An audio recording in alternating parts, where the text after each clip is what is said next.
E vamos falar sobre Estados Unidos, né? A economia dos Estados Unidos cresceu mais do que o esperado no terceiro trimestre de 2025. Um PIBão, confira. Números do Departamento de Comércio americano apontam que o PIB teve um crescimento anualizado de 4,3%. Os analistas esperavam um crescimento menor. No segundo trimestre de 2025, o PIB havia crescido 3,8%. O resultado positivo veio com a aceleração dos gastos dos consumidores e exportações. Esse dado era muito aguardado pelo mercado porque é a primeira leitura oficial do crescimento dos Estados Unidos após o maior shutdown da história do país, quando parte do governo ficou paralisada. Já a inflação continua mais alta do que o Banco Central americano espera. O principal indicador, o índice de gasto com consumo pessoal, subiu a uma taxa anualizada de 2,8% no último trimestre, ante 2,1% no segundo trimestre. O índice de confiança do consumidor dos Estados Unidos também caiu mais de 3 pontos em dezembro na comparação com novembro, reflexo do pessimismo maior dos americanos em relação às condições atuais de negócios e trabalho. Os analistas agora procuram pistas sobre os próximos passos do Federal Reserve, principalmente em relação à trajetória dos juros por lá. Após a divulgação do PIB, o presidente americano Donald Trump disse nas redes sociais que quer que o novo presidente do Fed baixe os juros quando o mercado estiver indo bem, numa crítica ao atual mandatário Jerome Powell, cujo mandato termina em maio do ano que vem. Trump disse ainda que qualquer pessoa que não concordar com ele nunca será presidente do Federal Reserve. Ô Tony, vamos por partes aqui, né? Acho que tem dois grandes consensos aí, consumo das famílias e exportações. O que te chama mais atenção nesse PIB americano? Foi essa parte de exportações líquidas, né, que já demonstra o efeito das tarifas impostas, né, pelo Trump sobre a economia. Então, realmente o que está caindo foi as importações, e foi o inverso do efeito que a gente viu no primeiro trimestre. Você lembra, o primeiro trimestre veio um pouco negativo, em função do fato que muita gente já esperava que ia ter esse choque tarifário e antecipou importações. Então, quando você olha o PIB no ano, ele está, na verdade, rodando ao redor de 2,5%. Tá? Então, tem essas bruscas e bastante difíceis de prever, né? Por isso que as expectativas não estavam muito perto do número divulgado, né? Tem essas bruscas oscilações trimestre a trimestre, mas dá para falar que a economia está crescendo 2,5%, que é um número bom, Estados Unidos, né?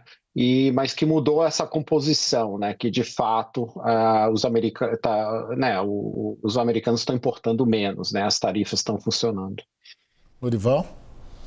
É o mesmo número do ano passado, né? Do ano de Joe Biden foi 2,4% o crescimento econômico. Então, eu chamo a atenção para o fato de que grandes números bons não significam uma situação política ou eleitoral favorável para o governo. Foi esse drama que o Biden e os democratas sofreram no ano passado, né? Um crescimento robusto para o padrão americano, um desemprego baixo, uma inflação controlada e, no entanto, as pessoas não estavam felizes, né? E se você olha para dentro desses números, esse consumo ele é puxado pelas famílias mais ricas, né? A classe média, os mais pobres estão enfrentando dificuldades para consumir, estão com baixa confiança e ainda mais com um desemprego que está subindo um pouquinho, né? E então isso se espelhou nas eleições que aconteceram não só no início de novembro, que foram eleições em redutos democratas e que os democratas venceram, embora a Virgínia seja um estado pêndulo, mas Nova Jersey é democrata e também Pensilvânia, democrata, Califórnia, cidade de Nova York, ok. Mas depois disso, mais recentemente, houve eleições na Geórgia e em Miami-Dade, que são dois redutos republicanos e os democratas venceram, né? Então, isso mostra que a população não está feliz, né?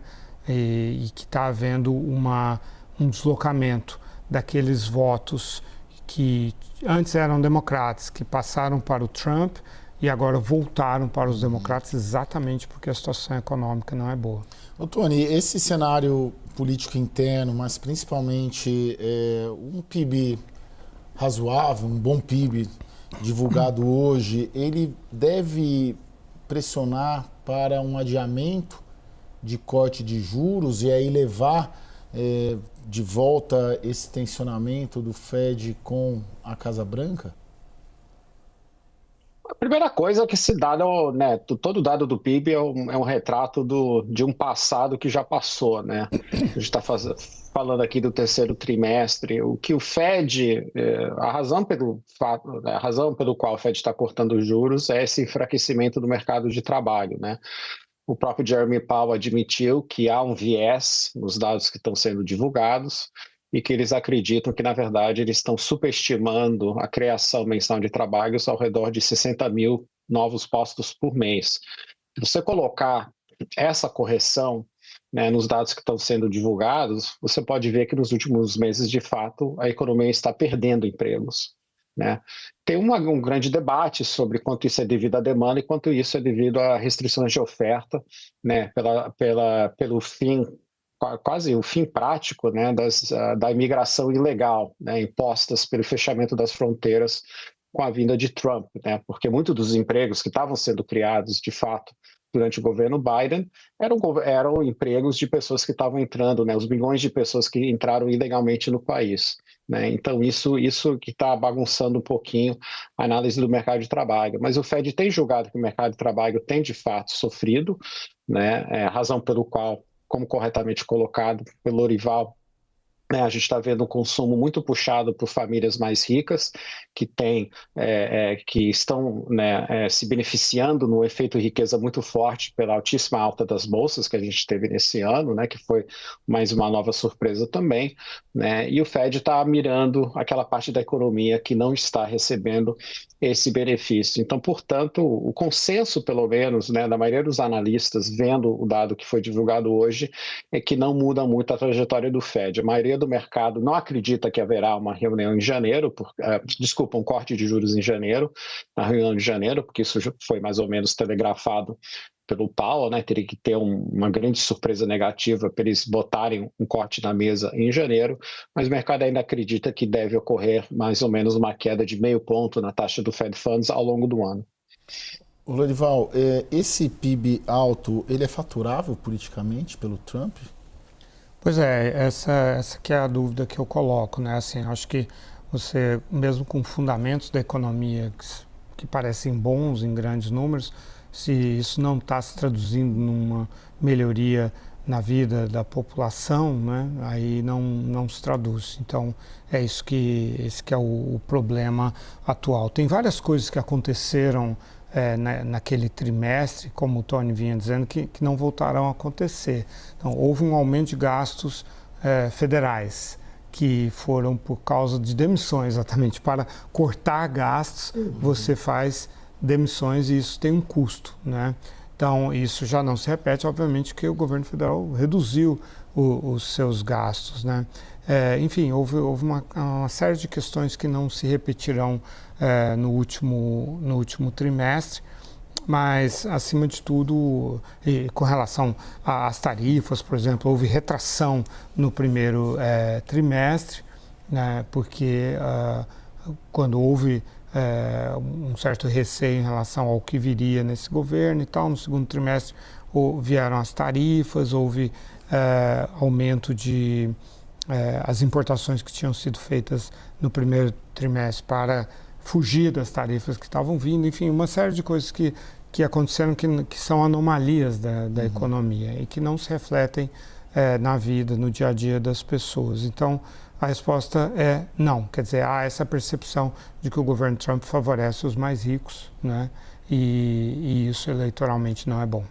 Ô, Tony, agora, os dados eles mostram que o Trump, que os Estados Unidos acabaram beneficiados por uma revisão do tarifaço. Se eu estiver errado, você me corrige, porque houve ali no primeiro e segundo trimestre efeito de tarifas altas, diminuindo as importações, e aí quando ele começa a fazer os acordos comerciais com os demais países, essas importações e as exportações voltam a ter um fluxo melhor. É correta essa leitura de que a revisão do tarifaço, em alguns casos, a partir de acordos feitos com alguns países, acabou beneficiando esses números?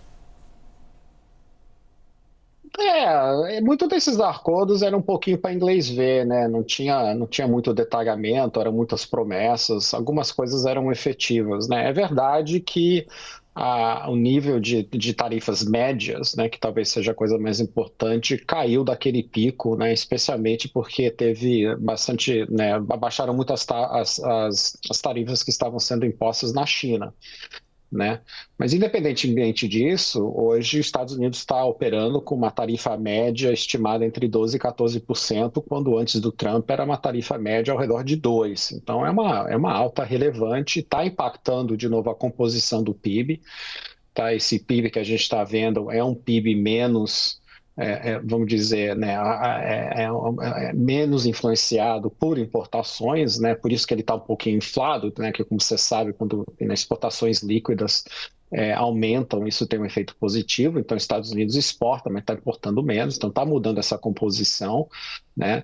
E o efeito negativo disso, né, é o fato que teve uma alta da inflação, né? Teve vários bens que subiram de preço em função desse tarifaço. Então, você tem uma mudança de composição, que talvez é alguma coisa que o Trump quer, né, dado a ideologia que ele defende, né, mais produção doméstica. Tem um efeito na inflação que o Fed e muitos analistas acreditam que é um efeito que vai diminuir ao longo do tempo. Então, tem várias expectativas que, de fato, o crescimento nos Estados Unidos no ano que vem deve ser ainda bastante robusto, em parte pelo efeito positivo dessa queda da inflação na renda real dos consumidores, tá? Que isso vai bater um pouquinho no bolso na classe média e nas classes mais baixas, né? Que foram mais afetadas pelo efeito inflacionário desse tarifaço. Então, de fato, as expectativas para o ano que vem, de novo, pela maioria do mercado, são positivas em função dessa queda da inflação e em função também da entrada do orçamento que foi aprovado neste ano pelo Trump, que inclui, né, vários cortes de impostos que devem deixar mais dinheiro no bolso do consumidor. Obviamente, né, tudo tem seu preço, tendo um certo efeito sobre a questão fiscal, apesar que, né, os Estados Unidos hoje está recebendo uns 300 bilhões de dólares, né, de receita do governo americano, exatamente em função dessas tarifas.